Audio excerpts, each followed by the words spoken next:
कंडियारो शहर के ख़ानगी school superior city शागिर्दनि में एवॉर्ड विरहाइण वारी तक़रीब कोठाई वई, जंहिंमें शागिर्दनि जे वालिदैन इल्म दोस्त इंसाननि ऐं साफ़िन वॾे अंग में शिरकत कई।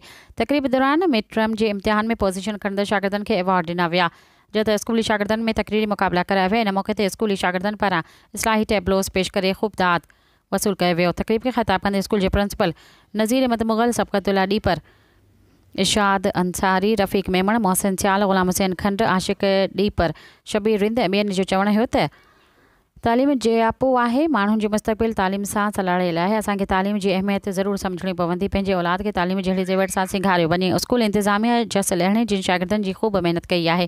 तालीम जी अहमियत बाबति सेमिनार थियणु घुरिजनि। इल्म खां सवाइ अॻिते वधणु नामुमकिन आहे। हर शऊर रखंदड़ माण्हुनि ते लाज़िम आहे त हू तालीम जी बहितरी लाइ पंहिंजे हिसे जो किरदारु अदा करे। तालीम वाहिद हथियार आहे जंहिं सां तरक़ी मुमकिन आहे। तक़रीब खे ख़िताब कंदे स्कूल जे एडमिनिस्ट्रेटर फ़ारूक सूमर जो चवणु हुयो त असांजो इदारो बहितर हली रहियो आहे।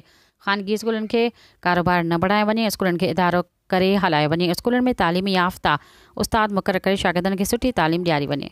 सब्सक्राइब कयो अवामी न्यूज़ HD खे ऐं ताज़ा तरीन ख़बरुनि लाइ ॾिसंदा रहो अवामी न्यूज़ HD।